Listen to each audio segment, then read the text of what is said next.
mengecewakan. Yesusku tak pernah gagal, penolong yang selalu setia, memenuhi keperluanku. Tak pernah Dia mengecewakan.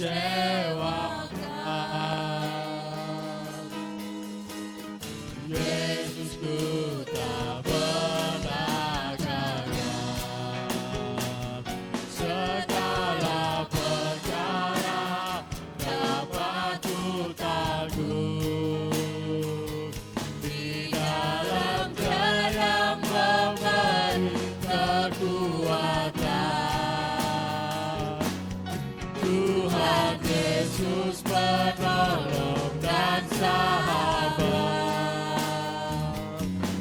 tetap percaya Tuhan setia.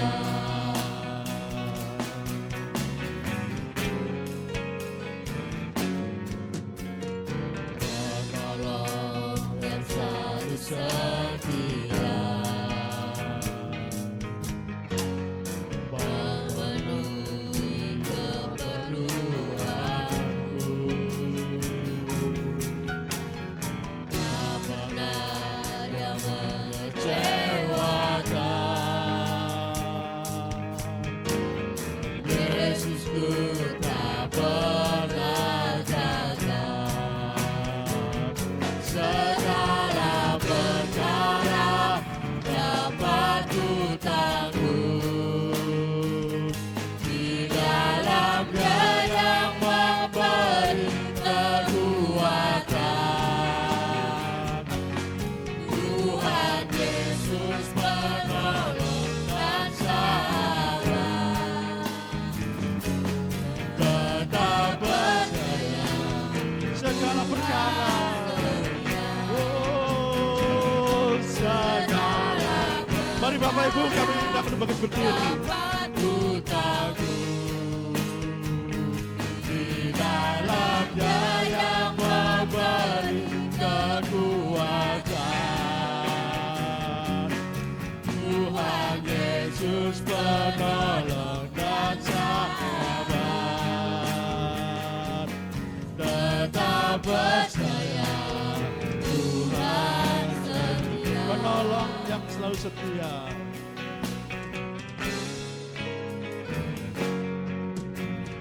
Penolong yang selalu setia, memenuhi keperluanku. Tak pernah Dia mengecewakan. Yesusku tak pernah gagal.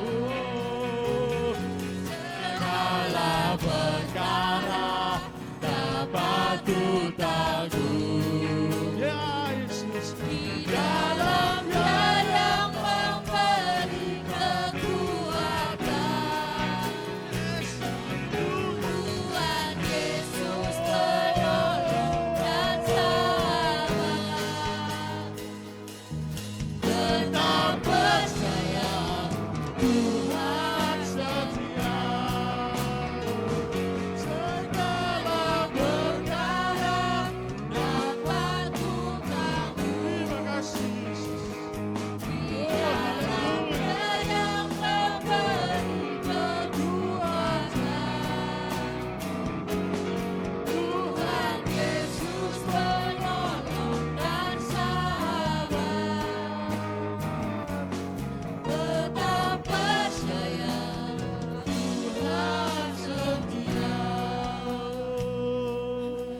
Terima kasih Yesus, ku bersyukur Tuhan. Terpujilah nama-Mu Yesus.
bersyukur kepada-Mu Yesus. Dalam satu minggu ini Tuhan, Kau sertai kami, Kau pimpin kami Bapa. Karena Engkau Allah yang hidup Tuhan, Engkau Allah yang layak disembah Yesus. Ampuni setiap kesalahan dan dosa-dosa kami Tuhan. Mungkin kami kurang berkenan di hadapan-Mu Tuhan. Kami percaya Tuhan, Engkau layakkan kami. Sehingga pada pagi hari ini kami datang kepadamu, bisa berkenan di hadapan-Mu Tuhan. Pimpin Tuhan, setiap kami dalam setiap kehidupan kami. Karena kami percaya Yesus, Engkau Allah yang hidup, Engkau Allah yang layak disembah, Engkau Allah yang layak diagungkan Bapa. Terpujilah nama-Mu Yesus. Pimpin Tuhan ibadah ini dari awal pertengahan hingga akhirnya Tuhan. Bila Roh Kudus menyertai kami semua. Kami patahkan roh iblis, roh jahat akan mengganggu kami. Hanya dengan dalam nama Yesus Tuhan. Pimpin Tuhan setiap pelayanan-Mu, hamba-hamba-Mu yang telah ikut ambil bagian dalam pelayanan hari ini Yesus. Engkau jamah setiap kehidupannya. Biarlah nama-Mu dipermuliakan Bapa. Terima kasih Tuhan. Saya serahkan ibadah ini hanya di dalam tangan-Mu Yesus. Kami sudah berdoa dan mengucap syukur. Haleluya. Amin. Kita berdiri. Baik, Tuhan.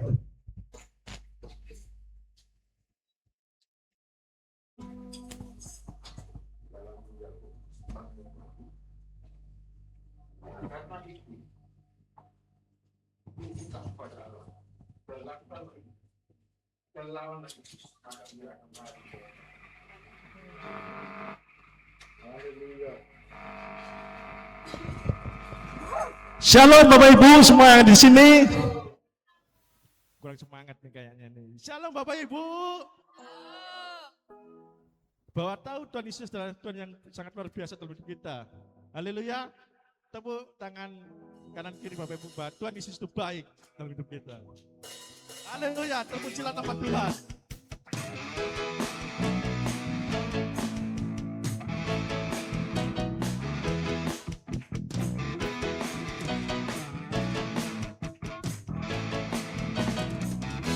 Terpujilah nama-Mu Tuhan,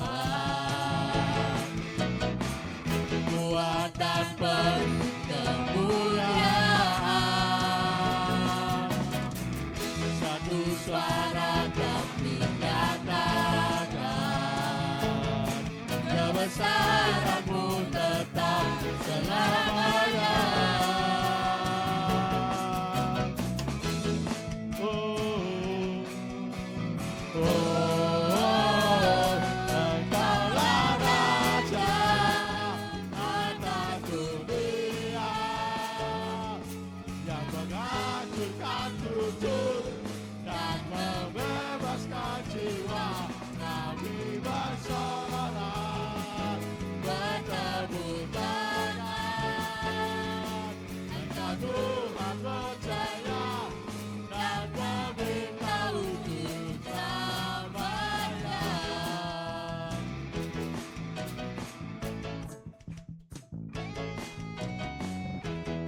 Pujilah nama-Mu Tuhan,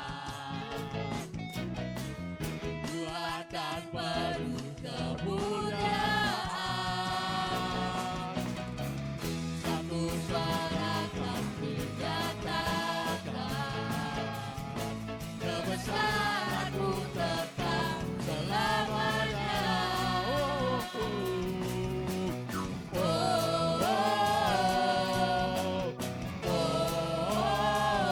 Engkaulah Raja atas dunia.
Ibu, kita yakin kalau Tuhan itu punya kuasa di dalam kehidupan kita. Haleluya.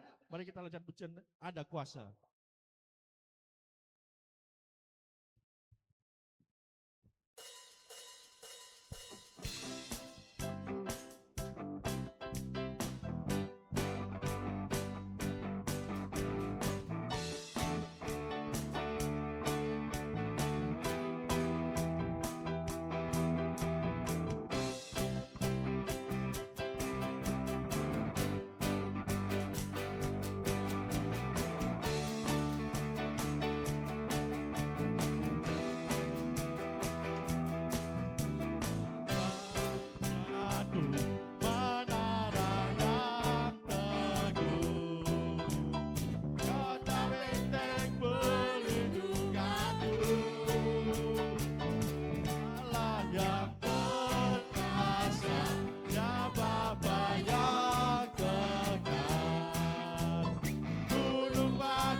Ruang kesaksian bagi Bapak Ibu yang mau menyaksikan cinta kasih Tuhan selama seminggu ini.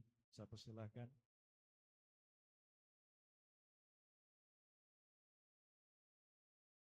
Kalau tidak ada, mari kita sambung pujian kembali. Ya, kiranganku.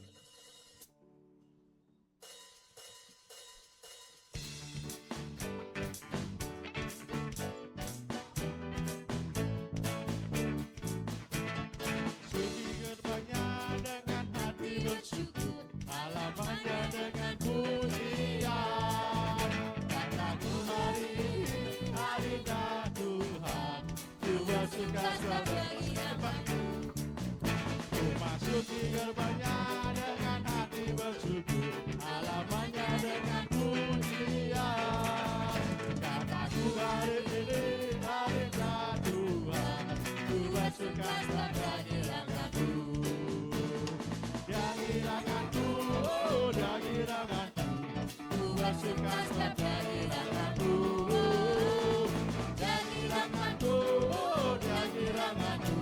Tuhan suka sabda giranganku.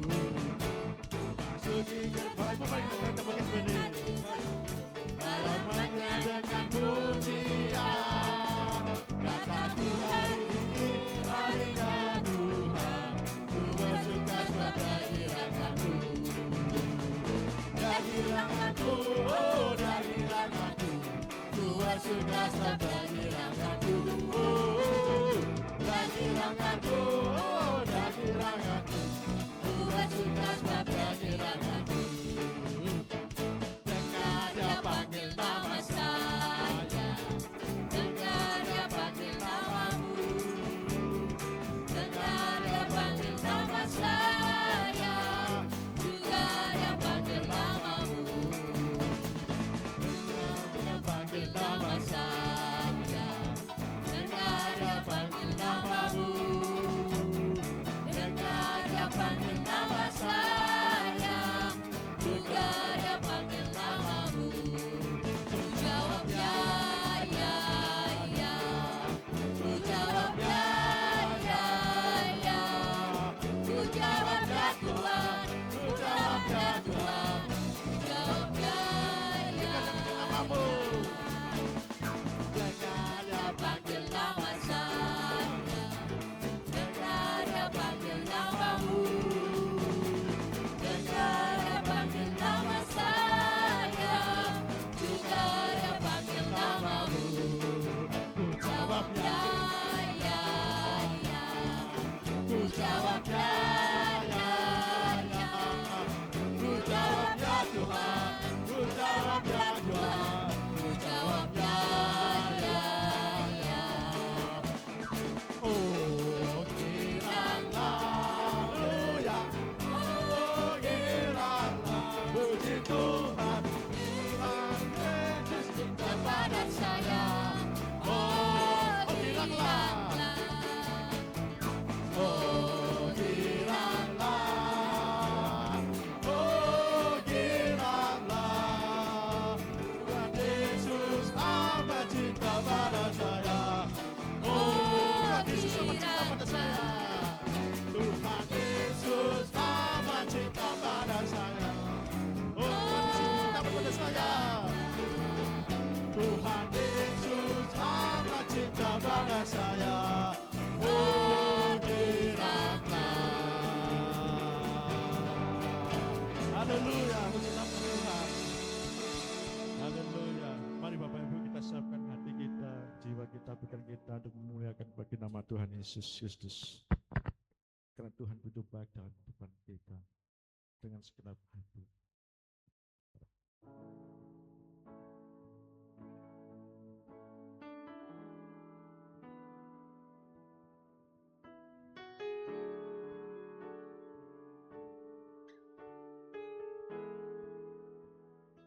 Yang segenap hati dengan segenap jiwa, dengan kekuatanku,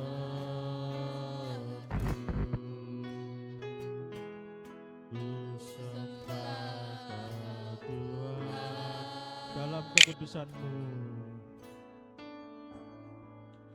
Dalam kekudusan-Mu, ku angkat tanganku, ku angkat tanganku,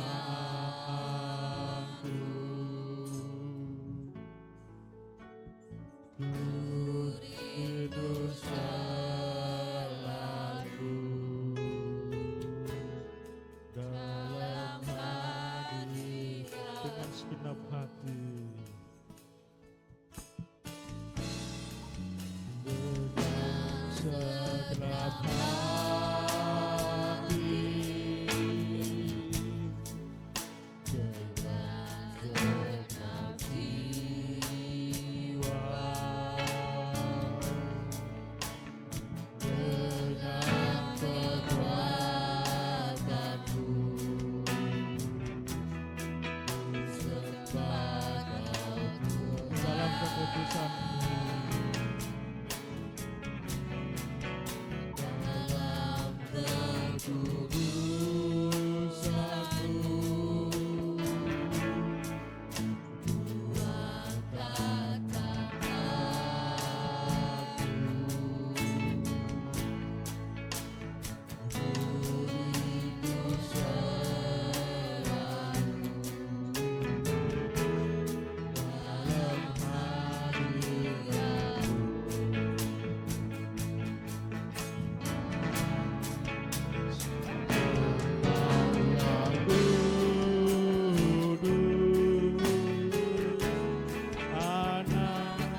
hati. Dengan segenap hati, dengan segenap jiwa, dengan kekuatanmu, bersabdakan Tuhan dalam kehidupanku, dalam keputusanku, luangkan tanganku, untukku selalu dalam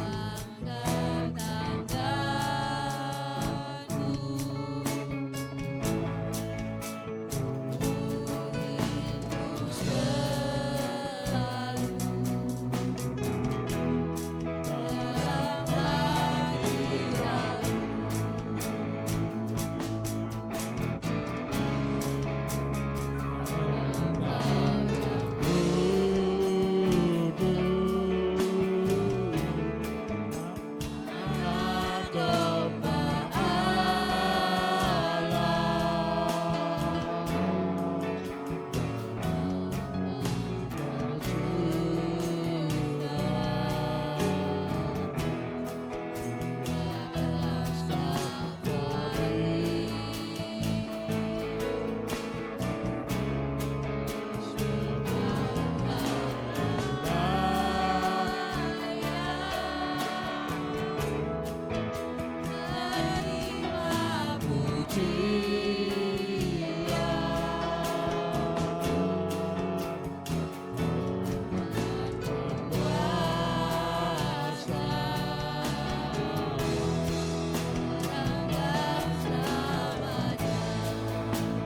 Sebab Kau yang kudus, sebab Kau yang kudus, Anak domba Allah,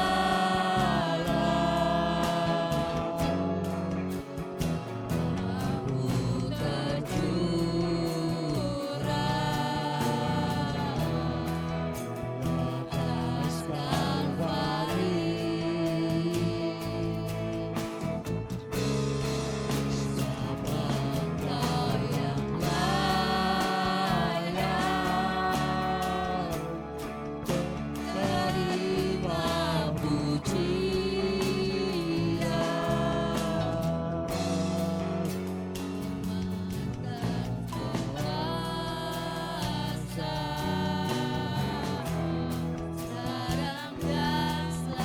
Sebab Kau yang kudus, biarkan keyboard yang baik, haleluya.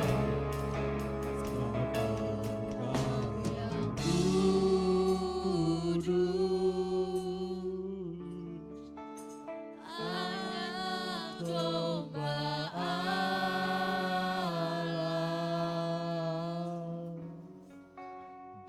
darah-Mu tercurah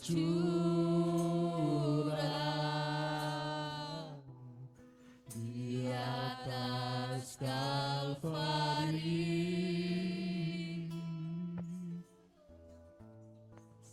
Sebab Engkau yang layak,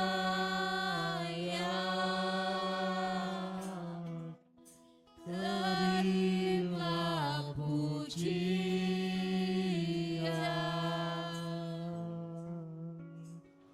hormat dan kuasa, sekarang dan selamanya. Sebab Kau yang layak, sebab Engkau yang layak,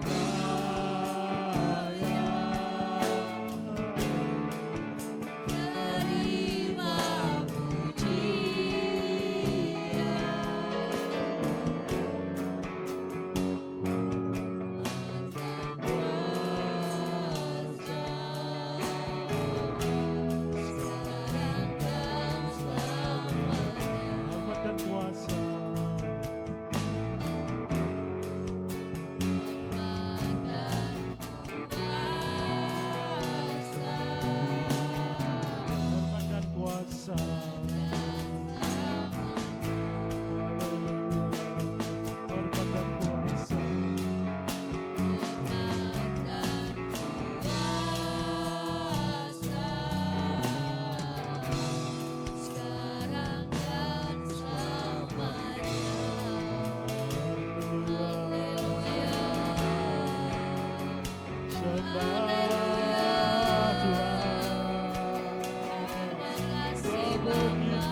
di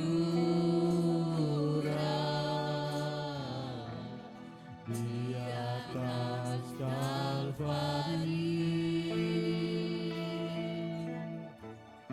Sebab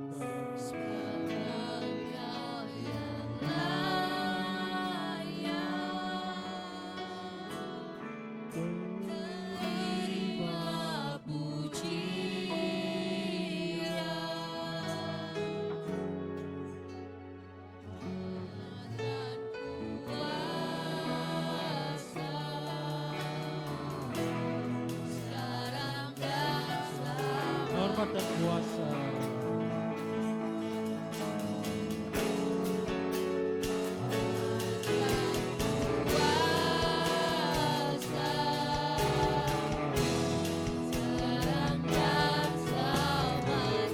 Hormat dan kuasa.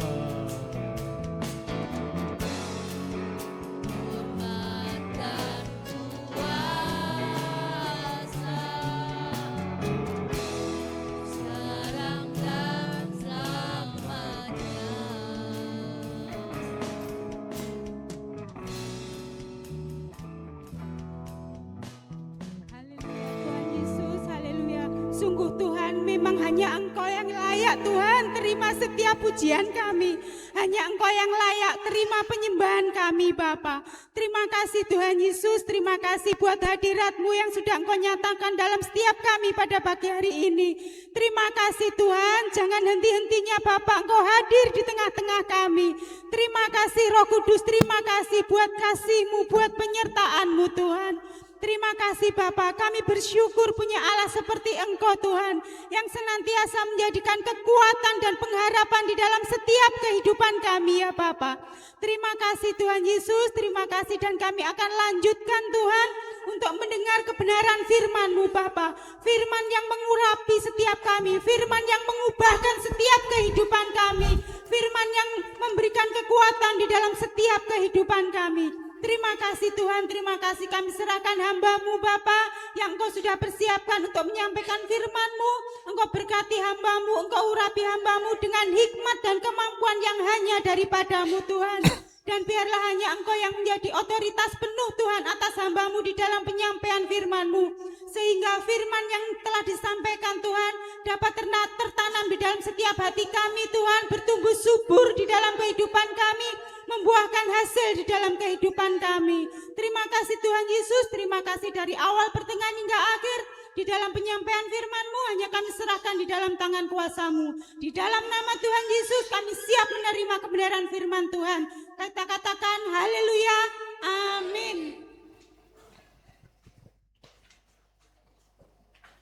Puji nama Tuhan, selamat pagi semuanya, haleluya, haleluya. Dalam 3 kali saya berkhotbah mengenai anugerah, anugerah, anugerah. Saya mau kembali, saya memberikan anugerah kepada kita, dan saya terus mendorong supaya kita datang kepada Tuhan bukan dengan tangan kosong, tetapi minimal kita punya senjata, yaitu ada Alkitab. Coba dilambaikan dulu yang ada Alkitab, atau nggak ada Alkitab ini pakai handphonenya nggak apa-apa. Angkat tangan. Oke. Nah yang lain, ayo angkat tangan dulu. Angkat. Mana handphonenya, nggak apa-apa diangkat. Oke. Nah puji nama Tuhan. Saya senang kalau semuanya membawa Alkitab. Terlebih kita membawa catatan. Pak, bisa dimatiin dulu Pak itunya, yang sambung ke laptopnya itu, yang sambung ke laptop colokannya, nah ya dia bunyi. Oke, terlebih lagi kita bawa catatan dan bolpen. Kemarin kita membahas bahwa anugerah keselamatan diberikan secara cuma-cuma, lulus. Yang kedua, karena anugerah itu diberikan cuma-cuma, bukan berarti anugerah itu adalah barang yang murahan. Seperti barang rongsokan yang ya udahlah, karena nggak laku dikasih aja sama orang. Bukan begitu konsepnya. Tetapi anugerah Allah itu karena saking mahalnya, maka manusia tidak dapat membelinya. Kemarin diilustrasikan berapa triliun? 60 triliun. Tidak mungkin manusia bisa memperolehnya. Nah, berikutnya. Keadilan Tuhan berikutnya tidak boleh dipahami dari sisi manusia. Karena yang menciptakan keadilan itu adalah Allah. Jadi kita harus melihat dari sisi Allah. Betul? Setuju? Contoh ada 2 anak. Satu, siapa ya kakak adik ya? Satu misalnya anak saya lah, Josh misalnya. 2 anak saya Jason. Ini karena harus yang jauh jaraknya. 1 saya beliin anak saya yang besar, tas besar. Karena barangnya besar. Mata kuliahnya banyak. Setiap dia ke sekolah harus memerlukan tas besar karena mata pelajarannya juga banyak. Betul ya? Kemudian Jason berkata, saya juga mau seperti kakak saya. Saya mau tasnya besar, padahal pelajarannya anggaplah dia masih playgroup. Dia masih nggak perlu apa-apa, tapi seringkali playgroup cuman bawa tas, isinya apa aja, Bapak Ibu masih ingat? Hah? Bekal aja ya, sedikit. Tapi dia minta disamaratakan sama dengan kakaknya. Ayo, menurut orang tua, adil apa enggak? Kalau dibelikan yang kecil, dikasih yang kecil, yang besar dikasih yang besar. Adil? Adil. Tapi bagi anak, menurut dia enggak adil. Makanya adil enggak adil, dilihat dari sudut pandangnya siapa. Hari ini kita akan mengupas keadilan Allah. Jangan bolak-balik. Ya. Oke, semuanya siap? Amin. Saya akan kasih ilustrasi kemarin bahwa ada seorang raja, dia mempunyai pekerja yang dia lihat, pertama pekerja 1, jam 6 pagi, kamu mau kerja sama saya kasih 100.000. Mau? Mau? Halo? Mau? Mau. 100.000. Kemudian jam 9 pagi saya ketemu orang kedua. Ini kontrak kerja, ada tanda tangan materai. Mau 1 hari kerja dapat 100.000, cabutin rumput, mau? Mau. Kemudian saya ketemu orang ketiga, Icel. Jam 12 siang, kita kontrak kerja karena saya lihat dia nganggur. Mau nggak kamu 100.000 1 hari? Dari jam 12 sampai jam 6, mau? Mau. Oke. Ketemu lagi jam 3 sore. Ketemu lagi yang terakhir jam 5 sore. Masing-masing kontrak kerjanya 1 hari kerja, tapi karena jam 5 itu batasnya sampai jam 6, berarti dia bekerja 1 jam. Yang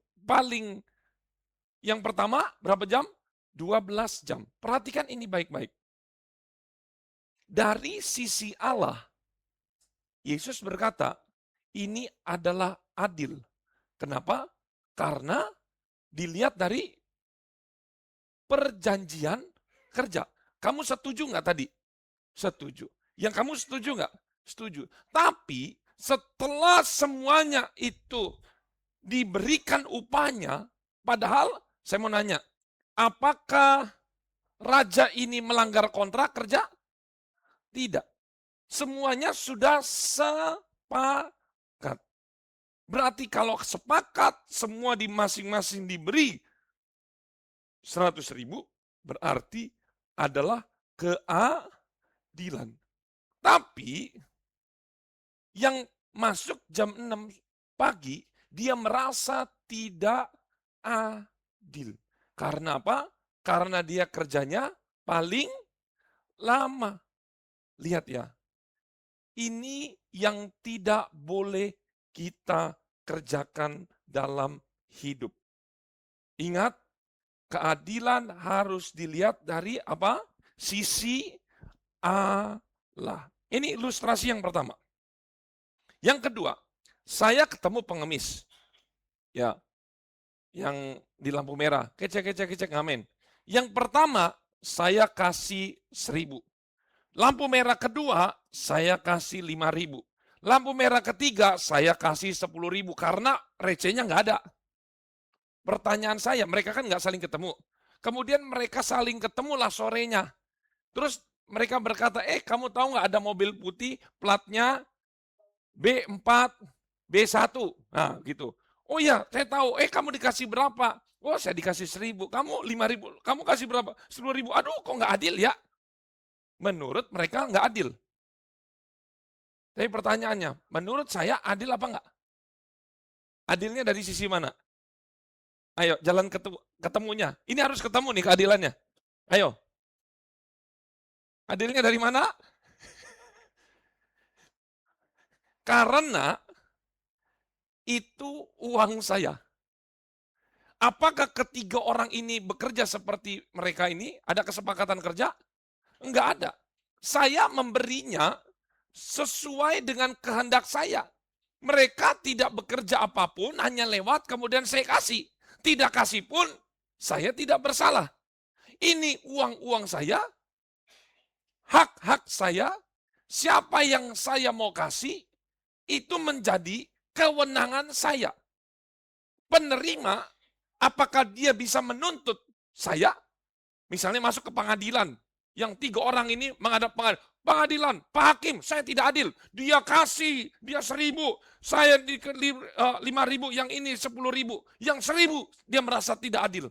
Kira-kira hakimnya akan membela yang dikasih 1.000? Halo. Hakim akan membela yang dikasih 1.000 rupiah? Kenapa? Hakim akan jawabnya bagaimana? Apa yang jawaban hakim? Hakim akan berkata, loh, emangnya kamu ada ikatan perjanjian apa? Mana ikatan perjanjiannya? Enggak ada Pak Hakim. Ya kalau enggak ada, terus hakim nanya, itu uang bersama atau uangnya siapa? Oh itu uangnya yang mobil putih itu. Ya sudah, kalau uangnya punya mobil itu, yang putih itu, berarti hak penuh dia memberikannya kepada siapa yang dia mau. Lihat ya, keadilan itu tidak boleh dilihat dari sudut pandang manusia. Yang ketiga, ada satu anak ini yang paling ujung itu dikasih 1 juta. Misalnya Om kasih 1 juta. Senang nggak kamu? Senang. Bahagia, senyum? Senyum. Terus selesai itu, orang kedua, saya kasih 5 juta. Kamu senang? Senang. Kamu menjadi senang? 1 juta tadi kelihatan besar ya. Ini 1 juta, setelah saya kasih 5 juta, menjadi besar lagi enggak? Enggak. Yang terakhir Icel, 10 juta. Senang? Senang. Kamu juga senang? Tadinya senang, menjadi enggak. Karena apa? Melihat tadinya dia udah bahagia. Oh, saya sudah dikasih hadiah. Temannya sebelah dikasih lebih lagi. Lihat di sini. Ketiga ilustrasi ini saya sengaja berikan supaya menjadi bahan pemikiran kita. Kalau di dalam hati kita, coba ulangi kata-kata saya. Kalau di dalam hati kita berkata, Tuhan itu tidak adil, berarti engkau ada masalah. Penyakit apa? Penyakit di hati ini. Apa? Iri hati. Sengaja saya kasih 3 ilustrasi ini.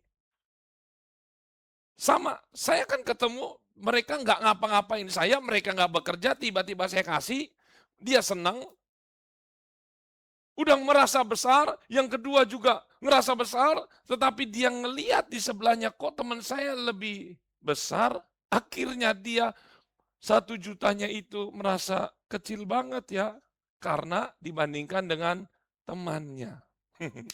Mari kita buka Lukas 15 ayat 25. Itu berarti kita mempunyai hati Kristen anak sulung. Lukas 15 ayat yang ke-25. Saya ceritakan ini, ketiga ilustrasi ini supaya menjadi pertimbangan. Karena nanti di hati kita akan bergulat dan berkata, loh kok ini nggak adil. Ketika kita berkata dari ilustrasi ini tidak adil, berarti ada masalah di dalam hatimu.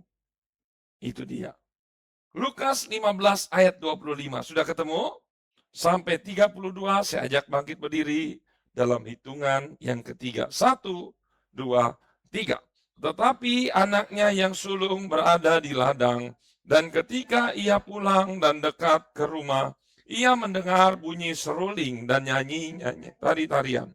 Lalu ia memanggil salah seorang hamba dan bertanya kepadanya, apa arti semuanya itu? Jawab hamba itu, adikmu telah kembali dan ayahmu telah menyembelih anak lembu tambun karena ia mendapatkannya kembali dengan sehat. Maka marahlah anak sulung itu dan ia tidak mau masuk. Lalu Allah dan berbicara dengan dia. Tetapi ia menjawab ayahnya, katanya, telah bertahun-tahun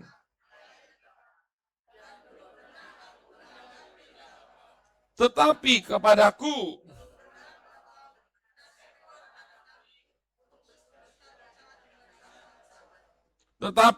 baru saja datang.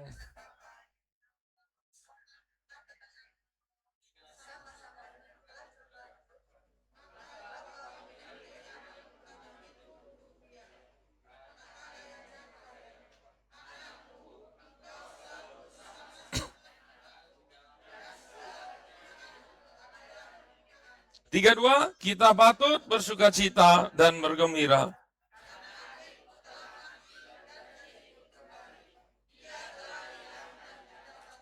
Silakan duduk. Bertahun-tahun bahkan dari kecil saya sudah dengar cerita ini. Tetapi dari sisi hati saya yang lain, saya masih nggak nerima. Kenapa? Ini kan ada 2 anak. Yang bungsu meminta warisan. Otomatis dibagi 2. Ya, 50-50. Yang bungsu sudah menghabiskan warisan berarti tinggal 50%. Itu haknya siapa? Haknya yang sulung. Sudah haknya sulung ketika yang bungsu balik, malah yang bungsu dipestain.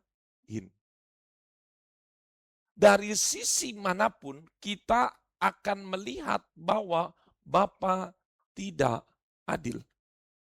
Tahu nggak kenapa ilustrasi ini mau diberikan? Karena sebenarnya inilah hati Bapa dan inilah sifat keadilan Allah yang harus juga kita terapkan di dalam kehidupan. Lihat ya, kita akan berkata Allah tidak adil kan? Betul ya, dari sisi ini kita akan melihat Allah tidak adil. Tapi lihat, sebentar. Kita akan masuk lebih dalam lagi. Keadilan biasanya selalu diukur dari sisi keuntungan kita. Setuju apa enggak? Kalau kita merasa rugi, kita akan berkata tidak adil. Betul ya? Ada kue panjangnya segini. Ada anak anjing, ini sering kali muncul, anak anjing kecil umur 3 bulan dan ini mamanya anjing. Dipotonglah sesuai dengan porsinya. Anak anjing yang masih kecil merasa dirinya tidak adil. Ini sama seperti itu. Karena merasa tidak diuntungkan, harusnya 50 banding 50. Manusia itu selalu begitu. Ketika dirinya merasa tidak diuntungkan, katakan tidak diuntungkan, maka hatinya mulai menjerit, tidak adil. Ini yang pertama. Kedua, siap ya? Keadilan Tuhan atau keadilan Bapa tidak selalu sama rata. Katakan, keadilan Bapa tidak selalu sama rata. Tetapi apa yang berbeda di sini? Tetapi keadilan Bapa itu punya sifat yang mau berbagi sesuai kebutuhannya masing-masing. Jadi keadilan bagi Bapa itu adalah punya sifat yang mau berbagi sesuai dengan kebutuhannya masing-masing. Ada ilustrasi, ada 2 orang. Coba sini, Icel. Sini, berdua. Ada 2 orang. Nah ini, dia naik ke gunung salju. Kamu bawa ransel, coba kayak bawa ransel begini. Ya oke. Mereka berdua berjalan, mendaki gunung, kemudian ini dingin. Namanya juga bersalju. Di mana Indonesia yang ada saljunya? Jayawijaya. Ketika mereka berdua naik, saya bapaknya, saya sangguin. Pertama saya sangguin 1 tenda, 1 obat-obatan, makanan, minuman. Di dalam 1 ransel. Ketika mereka berdua berjalan, Icel ini tiba-tiba dia terperosok dan hampir mati. Karena dia mau jatuh di jurang. Kemudian kamu tolongin dia, tapi akhirnya Icel selamat. Tetapi ranselnya jatuh. Sudah hilang. Lihat di sini. Mau nggak mau, apa yang dilakukan oleh temannya ini, kakaknya ini? Apa?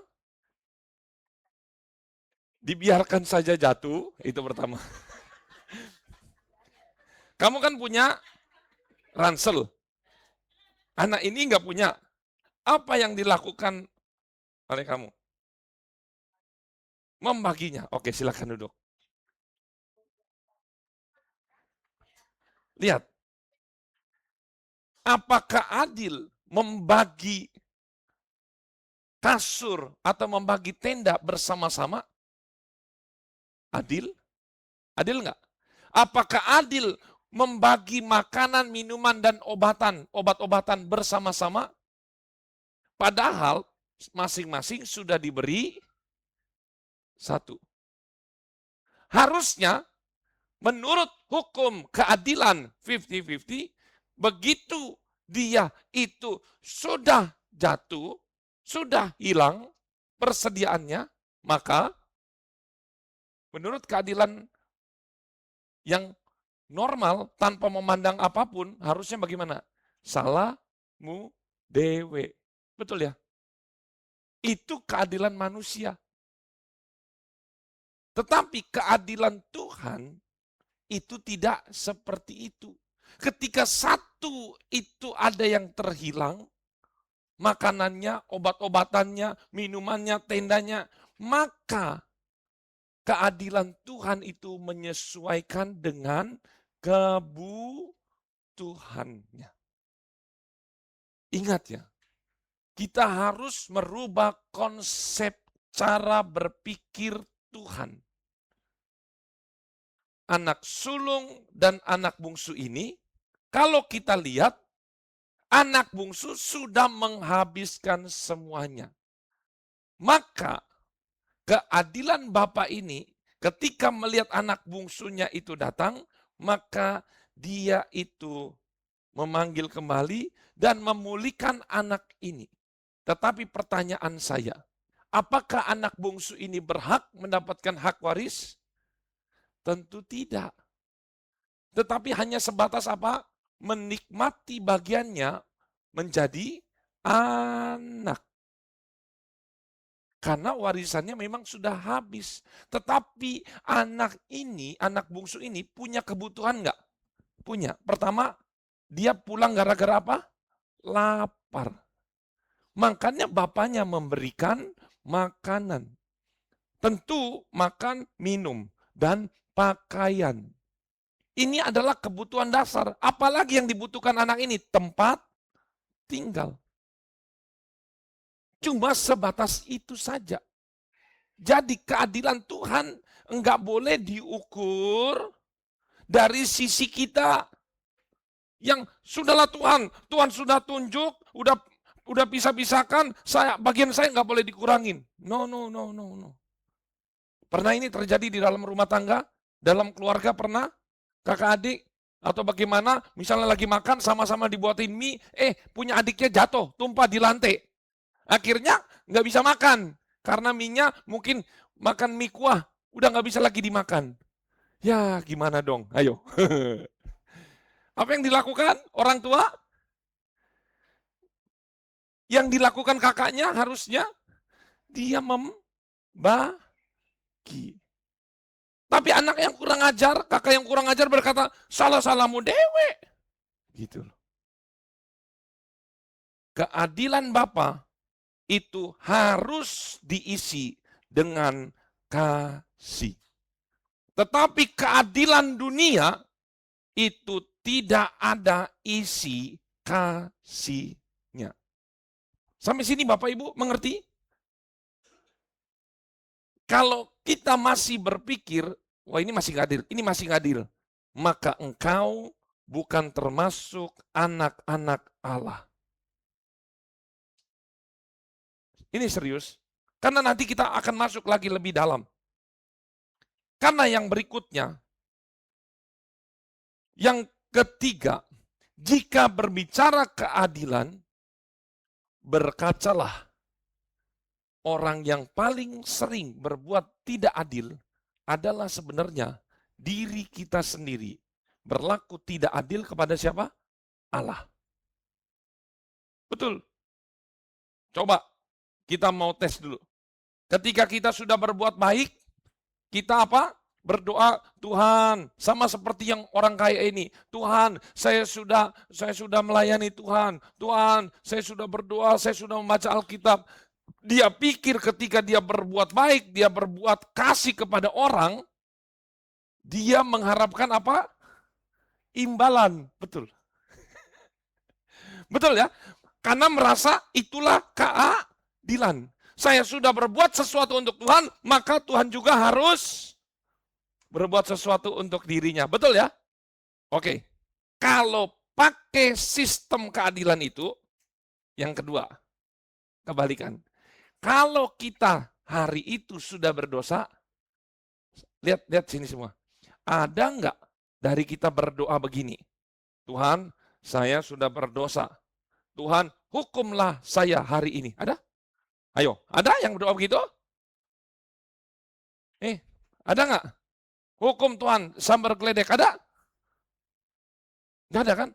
Yang kita lakukan apa? Ayo. Tuhan, loh, itu namanya nggak adil, bukan? Waktu pertama kita sudah melayani Tuhan, kita sudah berbuat baik, yang kita lakukan apa? Tanpa sadar kita berdoa, kayak misalnya Tuhan ini saya sudah rajin nih, pasti orang itu mengharapkan imbalan. Kan ada kerja, ada upah. Berarti ada salah, harusnya ada tapi liciknya kita tidak pernah berdoa, Tuhan hukumlah saya Tuhan. Enggak ada kan? Ayo.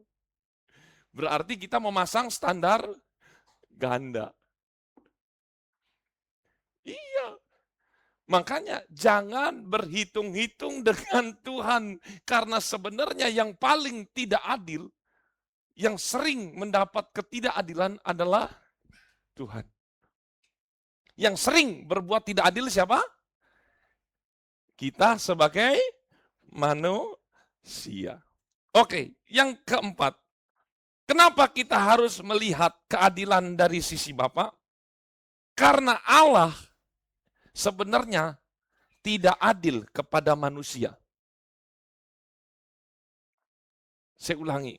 Kenapa kita harus melihat keadilan dari sisi Bapa? Karena sebenarnya Allah itu tidak adil kepada manusia. Mungkin ini akan bersifat kita berpikir, oh maksudnya manusia dizolimi oleh Allah. Bukan. Justru sebaliknya. Manusia yang harusnya tadi dihukum karena dosa-dosa kita, tetapi Yesus menggantikan hukuman itu dan kita diselamatkan. Saya mau nanya, itu adil apa enggak? Tidak adil. Itu enggak adil. Manusia berdosa, harusnya dihukum. Yesus tidak pernah berbuat dosa, tapi adil apa enggak? Yang enggak adil. Makanya Allah itu berlaku tidak adil kepada manusia. Coba buka semua. 2 Korintus 5 ayat 21. Ini sebagai ayat terakhir, saya nggak lama. Karena kita harus meluruskan hal ini supaya kita paham bahwa jangan pernah coba-coba berhitung-hitungan dengan Tuhan. Karena kalau kita berhitung-hitungan soal adil, tidak adil, menurut versi kita, maka akan rugi sendiri. Maka berdoalah ketika kita berdosa, Tuhan hukumlah saya. Begitu. Kalau kita memaksakan, Tuhan harus adil, oke. Tapi ingat, kalau engkau berdosa, engkau juga harus adil. Engkau harus berdoa, Tuhan hukum saya. Pateni saya. 2 Korintus 5 ayat 21. 1, 2, 3. Dia yang tidak mengenal dosa, telah dibuatnya menjadi dosa karena, ulang. Di kitanya sebut nama kita masing-masing. Dia yang tidak mengenal dosa telah dibuatnya menjadi dosa karena Jerry.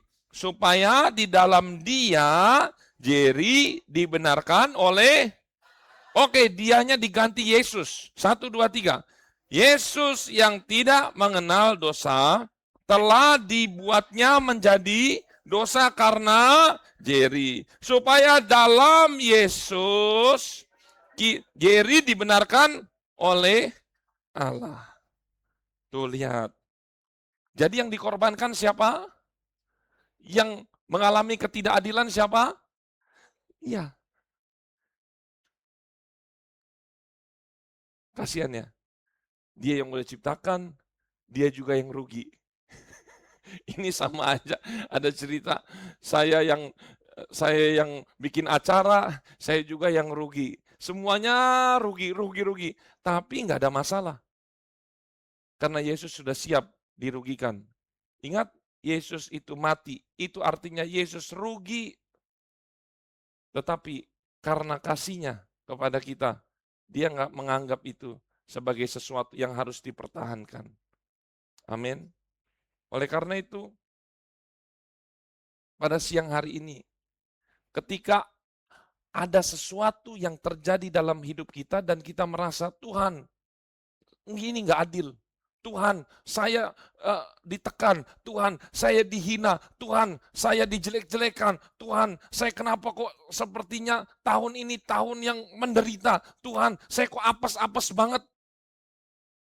Kita berdoa seperti itu waktu kita sedang terperosok.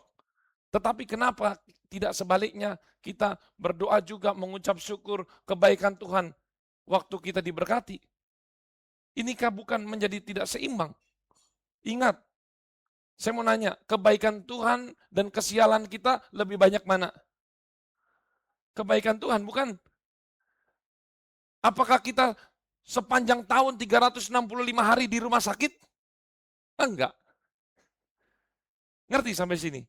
Tetapi jangan sampai mata kita tuh tertutup. Karena secuil ujian dari Tuhan atau justru itu kesalahan kita. Sehingga kebaikan Tuhan yang begitu besar menjadi tidak ada artinya.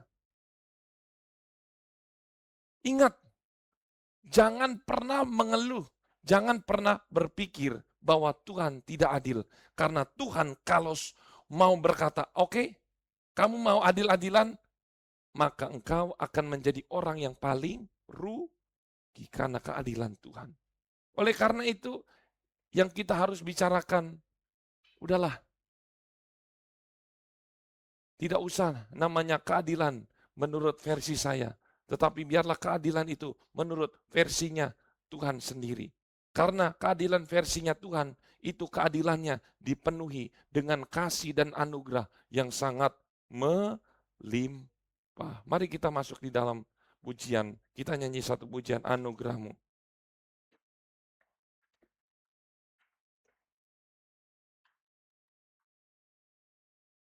Kita mau katakan penyertaanmu Tuhan, di G aja.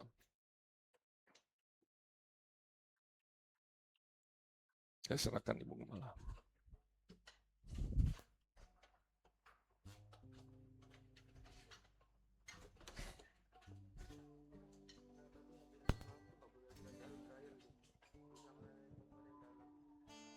kita bangkit berdiri.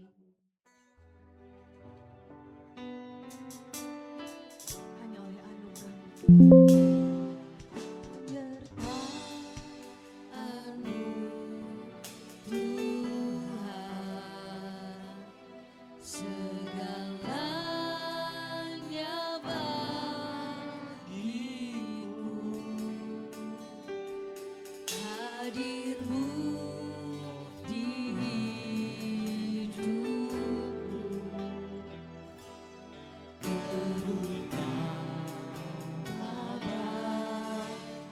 Katakan penyertaan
Ya, masuk gas.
dengan kasih dan sayang-Mu.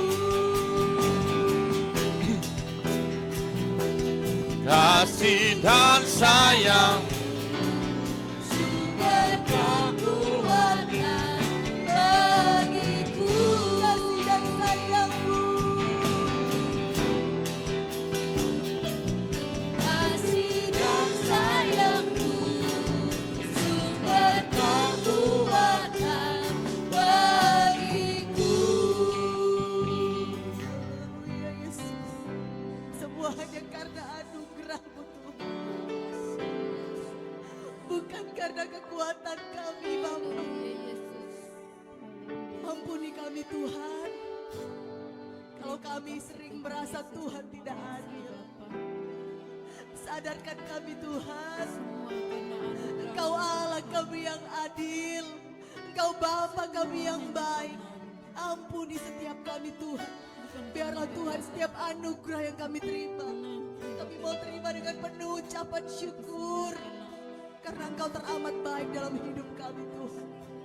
Biarlah Tuhan kalau kami hidup, kami mau mengerjakan kebaikan-kebaikan Tuhan dalam kehidupan kami. Kami mau membagikan kasih Tuhan dalam hidup kami. Haleluya Yesus. Terima kasih Bapa kami yang baik. Terima kasih Tuhan Yesus. Ajar kami Tuhan untuk lebih lagi mengerti isi hati Tuhan. Mengerti apa yang Tuhan mau dalam kehidupan kami. Terima kasih Bapa kami yang baik. Terima kasih Tuhan Yesus. Sebentar kami akan memberikan korban persembahan. Kami rindu berikan korban persembahan dengan hati yang penuh sukacita, penuh ucapan syukur. Di dalam nama Tuhan kami Yesus Kristus. Haleluya. Amin.